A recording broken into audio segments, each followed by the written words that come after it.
Rostos da decadência em 1000 Hora, não consigo tirar de minhas pálpebras a fadiga dos povos completamente esquecidos. Hugo von Hofmannsthal. Uma civilização começa a decair a partir do momento em que a vida torna-se sua única obsessão.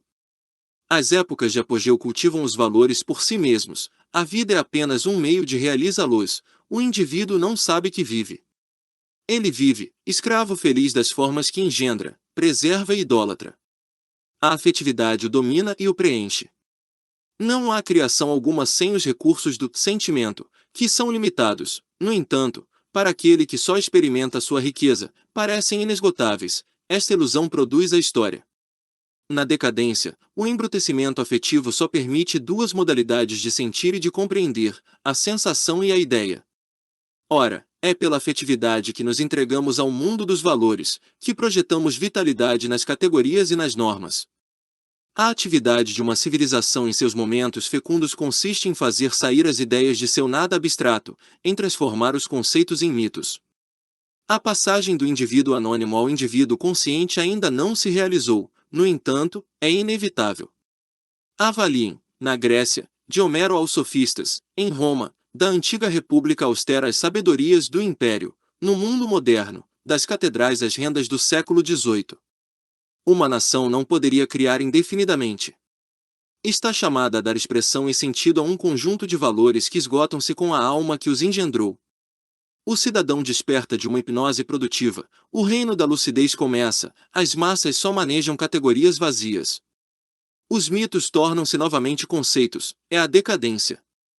E as consequências se fazem sentir. O indivíduo quer viver, converte a vida em finalidade, eleva-se à categoria de pequena exceção. O balanço dessas exceções, ao compor o déficit de uma civilização, prefigura seu desaparecimento. Todo mundo alcançou a delicadeza, mas não é a radiante estupidez dos simplórios que realiza a obra das grandes épocas. Montesquieu afirma que, no final do Império, o exército romano era composto apenas pela cavalaria. Mas esquece de indicar-nos a razão disso. Imaginemos o legionário saturado de glória, de riqueza e de devassidão depois de haver percorrido inúmeros países e perdido a sua fé e seu vigor ao contato de tantos templos e vícios. Imaginemo-lo a pé. Conquistou o mundo como infame, o perderá como cavaleiro. Em toda brandura revela-se uma incapacidade fisiológica de aderir por mais tempo aos mitos da comunidade. O soldado emancipado e o cidadão lúcido sucumbem sob o bárbaro. A descoberta da vida aniquila a vida. Quando todo um povo, em diferentes graus, está à espreita de sensações raras, quando, pelas sutilezas do gosto, complica seus reflexos, chegou a um nível de superioridade fatal. A decadência não é outra coisa senão um instinto tornado impuro pela ação da consciência. Assim não se pode superestimar a importância da gastronomia na existência de uma coletividade. O ato consciente de comer é um fenômeno alexandrino, o bárbaro se alimenta.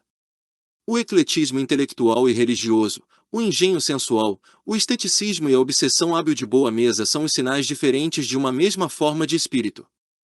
Quando Gabius Apicius peregrinava pelas costas da África para buscar lagostas, sem estabelecer-se em parte alguma porque não as encontrava a seu gosto, era contemporâneo das almas inquietas que adoravam uma multidão de deuses estrangeiros sem encontrar satisfação nem repouso. Sensações raras, deidades diversas, frutos paralelos de uma mesma secura, de uma mesma curiosidade sem força interior. O cristianismo apareceu, um só Deus, e o jejum. E a era do trivial e do sublime começou. Um povo está prestes a morrer quando já não tem força para inventar outros deuses, outros mitos, outros absurdos, seus ídolos empalidecem e desaparecem, busca outros, em outra parte, e sente-se só ante monstros desconhecidos. Também isto é a decadência. Mas se um desses monstros o vence, outro mundo se põe em movimento, rude, obscuro, intolerante até que esgota seu Deus e se liberta dele, pois o homem só é livre e estéril nos intervalos em que os deuses morrem, escravo, criador, quando, tiranos, prosperam. Meditar as sensações, saber que se come, é uma tomada de consciência graças a qual um ato elementar ultrapassa seu objetivo imediato. Ao lado do nojo intelectual desenvolve-se outro, mais profundo e mais perigoso, proveniente das vísceras, desemboca na forma mais grave de niilismo da repressão. As considerações mais amargas não poderiam comparar-se em seus efeitos, a visão que se segue a um festim opulento. Toda refeição que ultrapassa em duração os escassos minutos, em iguarias, o necessário, desagrega nossas certezas. O abuso culinário e a saciedade destruíram o império mais implacavelmente do que o fizeram as seitas orientais e as doutrinas gregas mal assimiladas. Só se experimenta um autêntico arrepio de ceticismo em trono de uma mesa copiosa. O reino dos céus devia oferecer-se como uma tentação depois de tantos excessos ou como uma surpresa deliciosamente perversa na monotonia da digestão. A fome busca na religião uma via de salvação, a saciedade, um veneno. Salvar-se por meio do vírus, e na indistinção das orações e dos vícios, fugir do mundo e chafurda-se nele pelo mesmo ato, está sem dúvida a suma das amarguras do alexandrinismo. Há uma plenitude de diminuição em toda civilização demasiado madura. Os instintos tornam-se flexíveis, os prazeres se dilatam e não correspondem mais à sua função biológica, o prazer torna-se um fim em si, seu prolongamento uma arte, a escamoteação do orgasmo uma técnica, a sexualidade uma ciência. Procedimentos e inspirações livrescas para multiplicar as vias do desejo, a imaginação torturada para diversificar os preliminares do gozo, o espírito mesmo misturado com um setor estranho à sua natureza e sobre o qual não deveria ter nenhum domínio. Tantos sintomas de empobrecimento do sangue e de intelectualização mórbida da carne. O amor concebido como ritual torna a inteligência soberana no império da besteira. Ressentem-se distos automatismos, entravados, perdem sua impaciência por provocar uma inconfessável contorção. Os nervos tornam-se o teatro de mal-estares e arrepios clarividentes e finalmente a sensação prolonga-se além de sua duração bruta graças à habilidade de dois carrascos da volúpia estudada. Trata-se do indivíduo enganando a espécie, do sangue demasiado tíbio para aturdir ainda o espírito, é o sangue esfriado e enfraquecido pelas ideias, o sangue racional. Do diálogo nunca saiu nada monumental, explosivo, grande. Se a humanidade não houvesse se comprazido em discutir suas próprias forças, não teria superado a visão e os métodos de Homero. Mas a dialética, estragando a espontaneidade dos reflexos e o frescor dos mitos, reduziu o herói a um modelo titubeante. Os Aquiles de hoje devem temer mais do que um calcanhar. A vulnerabilidade, outrora parcial e sem importância, tornou-se o privilégio maldito, a essência de cada ser. A consciência penetrou em todas as partes e reside até na medula, de tal modo que o homem já não vive na existência, mas na teoria da existência. Quem, lúcido, se compreenda, se explique, se justifique e domine seus atos, jamais fará um gesto memorável. A psicologia é o túmulo do herói. Os milhares de anos de religião e raciocínio debilitaram os músculos, a decisão e o impulso aventureiro. Como não desprezar as empresas da glória? Todo ato que não é presidido pela maldição luminosa do espírito representa uma sobrevivência da estupidez ancestral. As ideologias só foram inventadas para dar um brilho ao fundo de barbárie que se mantém através dos séculos, para cobrir as inclinações assassinas comuns a todos os homens. Hoje mata-se em nome de algo, ninguém se atreve a fazê-lo espontaneamente, de tal sorte que até os carrascos devem invocar motivos, e estando o heroísmo em desuso, quem se deixa tentar por ele, mais resolve um problema do que consome um sacrifício. A abstração insinuou-se na vida e na morte, os complexos apoderaram-se de grandes e pequenos. Da Ilíada à psicopatologia, este é todo o caminho do homem. Nas civilizações em retrocesso, o crepúsculo é o sinal de um nobre castigo. Que deliciosa ironia devem experimentar ao ver-se excluídos do devir, após haver fixado durante séculos as normas do poder e os critérios do gosto. Com cada uma delas, todo um mundo se extingue. Sensações do último grego, do último romano. Como não deixar-se cativar pelos grandes ocasos? O encanto agônico que rodeia uma civilização, depois que abordou todos os problemas e os falseou maravilhosamente, oferece mais atrativos do que a ignorância inviolada por onde começou.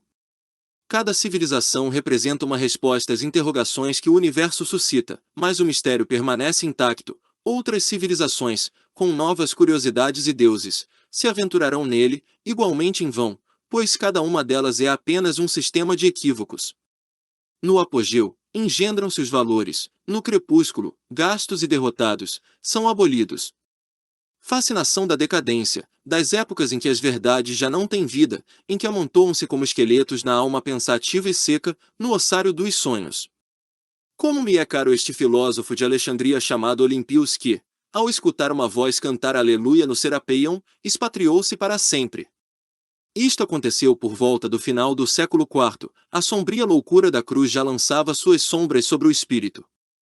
Mais ou menos na mesma época, um gramático, Paladas, por acaso escrevia: nós, os gregos, já não somos senão cinzas. Nossas esperanças estão tão enterradas como a dos mortos. E isto é verdadeiro para todas as inteligências da época. Em vão o Celso, Porfírio, Juliano o apóstata obstinam-se em deter a invasão dessa sublimidade nebulosa que transborda das catacumbas. Os apóstolos deixaram seus estigmas nas almas e multiplicaram seus estragos nas cidades. A era da grande deformidade começa, uma histeria sem qualidade espalha-se pelo mundo. São Paulo, o agente eleitoral mais considerável de todos os tempos, fez suas excursões, infectando com suas epístolas a claridade do crepúsculo antigo. Um epiléptico triunfa sobre 5 séculos de filosofia. A razão confiscada pelos padres da Igreja. E se busco a data mais mortificante para o orgulho do espírito, se percorro o inventário das intolerâncias, não encontro nada comparável a este ano de 529, no qual, por ordem de Justiniano, a escola de Atenas foi fechada. Uma vez oficialmente suprimido o direito à decadência, crer torna-se uma obrigação. Este é o momento mais doloroso na história da dúvida. Quando um povo já não tem nenhum preconceito no sangue, só lhe resta como último recurso a vontade de desagregar-se. Imitando a música, essa disciplina da dissolução, despede-se das paixões, da dissipação lírica, do sentimentalismo, da cegueira. A partir de então, já não poderá adorar sem ironia, o sentimento das distâncias será para sempre seu atributo. O preconceito é uma verdade orgânica, falsa em si mesma, mas acumulada pelas gerações e transmitida, não há modo de livrar-se dela impunemente. O povo que renuncia a ela sem escrúpulos renega-se sucessivamente até que não tenha mais nada a renegar. A duração e a consistência de seus preconceitos.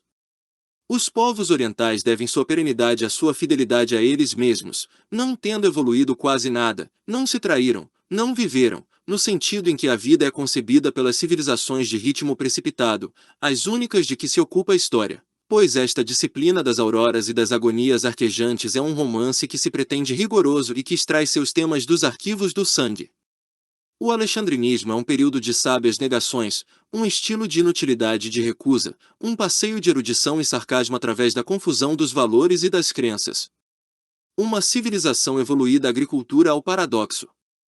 Entre estes dois extremos desenvolve-se o combate entre a barbárie e a neurose, disto resulta o equilíbrio instável das épocas criadoras. Tal combate aproxima-se de seu fim, todos os horizontes se abrem sem que nenhum possa excitar uma curiosidade simultaneamente fatigada e desperta. Cabe então ao indivíduo desenganado florescer no vazio e ao vampiro intelectual saciar-se no sangue viciado das civilizações. Deve-se levar a história a sério ou assisti-la como espectador? Ver nela um esforço na direção de uma meta ou o jogo de uma luz que se aviva e empalidece sem necessidade nem razão?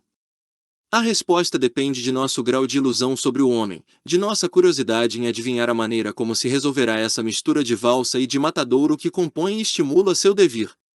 Há um mal do século, que é apenas a doença de uma geração, há outro que resulta de toda a experiência histórica e que se impõe como única conclusão para os tempos vindouros. Trata-se do vago na alma, da melancolia do fim do mundo.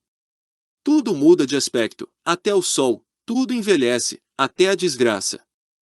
Incapazes da retórica, somos os românticos da decepção clara. Hoje, Werther, Manfredo, René conhecedores de sua doença, a ostentariam sem pompa. Biologia, fisiologia, psicologia, nomes grotescos que, ao suprimir a ingenuidade de nosso desespero e introduzir a análise em nossos cantos, nos fazem desprezar a declamação. Filtradas pelos tratados, nossas doutas amarguras explicam nossas vergonhas e classificam nossos frenesis. Quando a consciência chegar a inclinar-se sobre todos os nossos segredos, quando for evacuado de nossa desgraça o último vestígio de mistério, guardaremos ainda um resto de febre e de exaltação para contemplar a ruína da existência e da poesia. Sentir o peso da história, o fardo do devir e esse abatimento sob o qual se dobra a consciência quando considera o conjunto e a inanidade dos acontecimentos passados ou possíveis. A nostalgia, em vão, invoca um impulso ignorante das lições que se depreendem de tudo o que foi, a um cansaço, para o qual o próprio futuro é um cemitério virtual como tudo que espera chegar a ser. Os séculos tornaram-se onerosos e pesam sobre cada instante. Estamos mais apodrecidos que todas as épocas, mais decompostos que todos os impérios. Nosso esgotamento interpreta a história, nossa prostração nos faz escutar os estertores das nações. Como atores cloróticos, nos preparamos para interpretar os papéis de parte supérflua no tempo castigado. O pano de busca do universo está roído pelas traças, e através de seus furos, só se vêem máscaras e fantasmas. O erro dos que captam a decadência é querer combatê-la, enquanto seria preciso fomentá-la. Ao desenvolver-se, esgota-se e permite o advento de outras formas. O verdadeiro precursor não é o que propõe um sistema quando ninguém o quer, mas o que precipita o caos e é seu agente turiferário. É uma vulgaridade apregoar dogmas em plena época extenuada da qual todo sonho de futuro parece delírio ou impostura. Encaminhar-se para o fim da história com uma flor na lapela, único traje apropriado no desenvolvimento do tempo. Que lástima que não haja um juízo final, que não tenhamos ocasião para um grande desafio. Os crentes, farsantes da eternidade, a fé, necessidade de uma cena intemporal. Mas nós, descrentes, morremos com nossos cenários e demasiado cansados para nos deixar enganar pelas pompas prometidas a nossos cadáveres. Segundo o mestre Eckhart, a divindade precede Deus, e a sua essência, seu fundo insondável. O que encontraríamos no mais íntimo do homem que definisse sua substância por oposição à essência divina? A neurastenia, está é para o homem o que a divindade é para Deus. Vivemos em um clima de esgotamento. O ato de criar, de forjar, de fabricar é menos significativo por si mesmo que pelo vazio, pela queda que se segue a ele. Comprometido por nossos esforços sempre e inevitavelmente, o fundo divino e inesgotável situa-se fora do campo de nossos conceitos e de nossas sensações. O homem nasceu com a vocação da fadiga, quando adotou a posição vertical e diminuiu assim suas possibilidades de apoio, condenou-se a debilidades desconhecidas para o animal que foi. Levar sobre duas pernas tanta matéria e todas as repugnâncias ligadas a ela. As gerações acumulam a fadiga e a transmitem. Nossos pais nos legam um patrimônio de anemia, reservas de desânimo, recursos de decomposição e uma energia de morte que chega a ser mais poderosa que nossos instintos de vida. E é assim que o costume de desaparecer, apoiado por nosso capital de lassidão, nos permitirá realizar, na carne difusa, a neurastenia, nossa essência. Não há nenhuma necessidade de crer em uma verdade para sustentá-la nem de amar uma época para justificá-la, pois todo princípio é demonstrável e todo acontecimento legítimo. O conjunto dos fenômenos, frutos do espírito ou do tempo, indiferentemente, é suscetível de ser aceito ou negado segundo nossa disposição do momento. Os argumentos, surgidos de nosso rigor ou do nosso capricho, equivalem-se em tudo. Nada é indefensável, desde a proposição mais absurda ao crime mais monstruoso. A história das ideias, como a dos fatos, desenrola-se em um clima insensato. Quem poderia, de boa fé, encontrar um árbitro que conciliasse os litígios desses gorilas anêmicos ou sanguinários? Este mundo é o lugar onde se pode afirmar tudo com igual verossimilhança, axiomas e delírios são intercambiáveis, ímpetos e desfalecimentos se confundem, elevações e baixezas participam de um mesmo movimento. Indique-me um só caso em defesa do qual não se pudesse encontrar nada. Os advogados do inferno não têm menos títulos de verdade que os do céu, e eu defenderia a causa do sábio e a do louco com igual fervor ou um acontecimento, quando se atualizam, tomam uma forma e se degradam. Assim, da comoção da turba dos seres derivou a história e, com ela, o único desejo puro que inspirou, que se acabe de uma maneira ou de outra. Demasiado maduros para outras auroras, e tendo compreendido demasiados séculos para desejar outros novos, só nos resta chafurdar na escória das civilizações. A marcha do tempo só seduz ainda os imberbes e os fanáticos. Somos os grandes decrépitos, oprimidos pelos antigos sonhos, para sempre inaptos para a utopia, técnicos de fadigas, coveiros do futuro, horrorizados pelos avatares do velho Adão. A árvore da vida não conhecerá mais primaveras, é madeira seca, Com ela se farão ataúdes para nossos ossos, nossos sonhos e nossas dores. Nossa carne herdou o fedor das belas carcaças disseminadas pelo milênios. Sua glória nos fascinou e a esgotamos. No cemitério do espírito repousam os princípios e as fórmulas. O belo está definido e ali jaz enterrado. E também o verdadeiro, o bem, o saber e os deuses. Ali apodrecem todos, a história, âmbito onde se decompõem as maiúsculas, e com elas, os que as imaginaram e veneraram. Passeio. Sob esta cruz dorme seu último sono a verdade, a seu lado, o encanto, mais diante, o rigor e sobre uma multidão de lajes que cobrem delírios e hipóteses ergue-se o mausoléu do absoluto, nele jazem as falsas consolações e os cumes enganosos da alma. Mas mais alto ainda, coroando esse silêncio, o erro paira, e detém os passos do fúnebre sofista. Como a existência do homem é a aventura mais considerável e mais estranha que a natureza já conheceu, é inevitável que seja também a mais curta, seu fim é previsível e desejável, prolongá-lo indefinidamente seria indecente. Tendo percebido os riscos de sua exceção, o animal paradoxal vai jogar ainda durante séculos e mesmo milênios sua última cartada. Devemos lamentá-lo? Evidentemente jamais igualará suas glórias passadas, pois nada indica que suas possibilidades suscitem um dia um rival de Bao ou de Shakespeare. A decadência manifesta-se em primeiro lugar nas artes, a civilização sobrevive certo tempo à sua decomposição. Assim ocorrerá com o homem, continuará suas proezas, mas seus recursos espirituais se esgotarão, da mesma forma que o vigor de sua inspiração. A sede de poder e de domínio apossou-se demasiado de sua alma, quando for dono de tudo, já não será de seu fim. Como ainda não possui todos os meios para destruir e destruir-se, não perecerá de imediato, mas é indubitável que forjará um instrumento de aniquilação total antes de descobrir uma panaceia, a qual, de resto, não parece entrar nas possibilidades da natureza. Se aniquilará enquanto Criador, devemos concluir que todos os homens desaparecerão da Terra? Não é preciso ver as coisas cor-de-rosa. Uma boa, os sobreviventes continuarão se arrastando, raça de sub-homens, exploradores do apocalipse. Não está nas mãos do homem evitar perder-se. Seu instinto de conquista e de análise aumenta seu império para em seguida destruir o que encontra, o que acrescenta a vida volta-se contra ela. Escravo de suas criações, é, enquanto criador, um agente do mal. Isto é tão certo aplicado a um remendão como a um sábio, e, em um plano absoluto, ao menor inseto e a Deus. A humanidade poderia ter permanecido na estagnação e prolongado sua duração se fosse composta apenas por brutos e céticos, mas, sequiosa de eficácia, promoveu essa multidão ofegante e positiva, condenada à ruína por excesso de trabalho e curiosidade.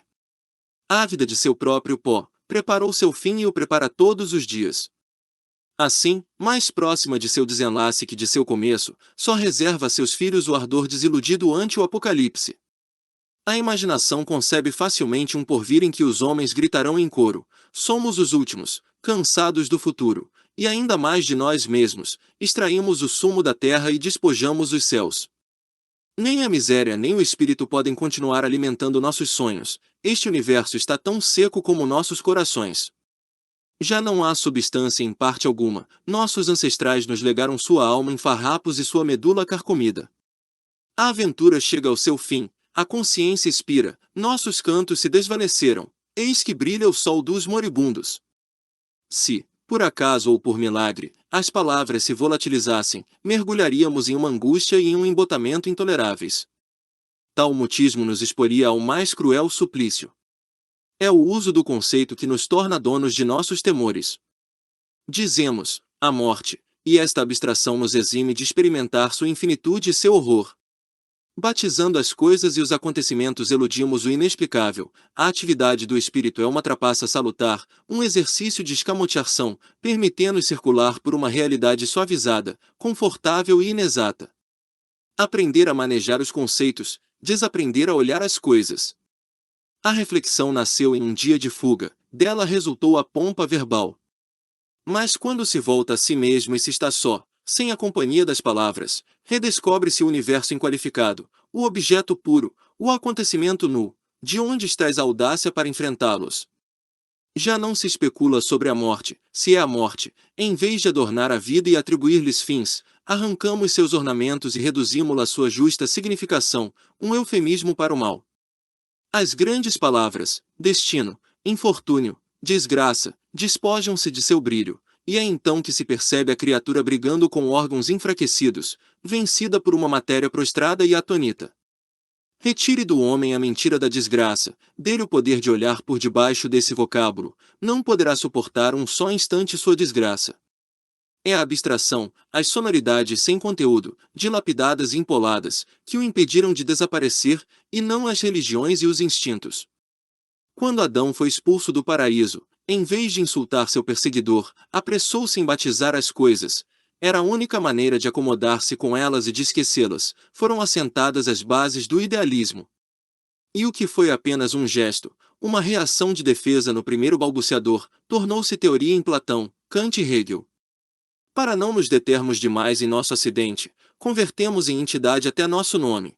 Como morrer quando nos chamamos Pedro ou Paulo? Cada um de nós, mais atento à aparência imutável de seu nome que à de seu ser, entrega-se a uma ilusão de imortalidade. Uma vez desvanecida a articulação, ficaríamos totalmente sós. O místico que adota o silêncio renunciou à sua condição de criatura. Imaginemo-lo, além disso, sem fé, místico nihilista, e temos o coroamento desastroso da aventura terrestre. É muito natural pensar que o homem, cansado das palavras, ao cabo da repetição fatidiosa do tempo, desbatizará as coisas e queimará seus nomes e o seu em um grande alto de fé onde sumirão suas esperanças. Todos nós corremos na direção desse modelo final, na direção do homem mudo e desnudo. Experimento a idade da vida, sua velhice, sua decrepitude. Desde épocas incalculáveis, transcorre sobre a superfície do globo graças ao milagre dessa falsa imortalidade que é a inércia. Demora-se ainda nos reumatismos do tempo, nesse tempo mais velho do que ela, extenuado em seu delírio senil, no fastio repetitivo de seus instantes, de sua duração caduca. E sinto todo o peso da espécie e assunto toda a sua solidão. Oxalá desaparecesse! Mas sua agonia prolongasse em uma eternidade de podridão. Proporciono a cada instante a opção de destruir-me. Não envergonhar-se de respirar é uma canalice. Nem pacto com a vida, nem pacto com a morte, havendo desaprendido a ser, consinto em apagar-me. O devir, que crime enorme! Exaurido por todos os pulmões, o ar já não se renova. Cada dia vomita sua manhã e em vão esforço-me para imaginar o rosto de um só desejo. Tudo me é pesado, extenuado como uma besta de carga a qual se tivesse atrelado à matéria, arrasto os planetas. Que me ofereçam outro universo, ou sucumbo. Só amo a irrupção e a ruína das coisas, o fogo que as suscita e que as devora. A duração do mundo me exaspera, seu nascimento e seu desvanecimento me encantam. Viver sob a fascinação do sol virginal e do sol decrépito, saltar as pulsações do tempo para captar a original e a última, sonhar com a improvisação dos astros e com sua decantação, desdenhar a rotina de ser e precipitar-se nos dois abismos que a ameaçam, esgotar-se no início e no término dos instantes. Assim se descobre dentro de si o selvagem e o decadente, coabitação predestinada e contraditória, dois personagens que sofrem a mesma atração da passagem, um do nada para o mundo, o outro do mundo para o nada, é a necessidade de uma dupla convulsão, em escala metafísica. Está aí a necessidade de traduzir-se na escala da história, na obsessão. De Adão que o paraíso expulsou, e daquele que a terra expulsará, os dois extremos da impossibilidade do homem. Pelo que há de profundo em nós, estamos expostos a todos os males, não há salvação enquanto conservemos a conformidade com nosso ser. Algo deve desaparecer de nossa composição e uma fonte nefasta deve secar, só há uma saída, abolir a alma, suas aspirações e seus abismos. Ela envenenou nossos sonhos, é preciso extirpá-la, como também sua necessidade de profundidade, sua fecundidade interior, e suas demais aberrações. O espírito e a sensação nos bastarão, de seu concurso nascerá uma disciplina da esterilidade que nos preservará dos entusiasmos e das angústias. Que nenhum sentimento torne a preocupar-nos, e que a alma se transforme na velharia mais ridícula.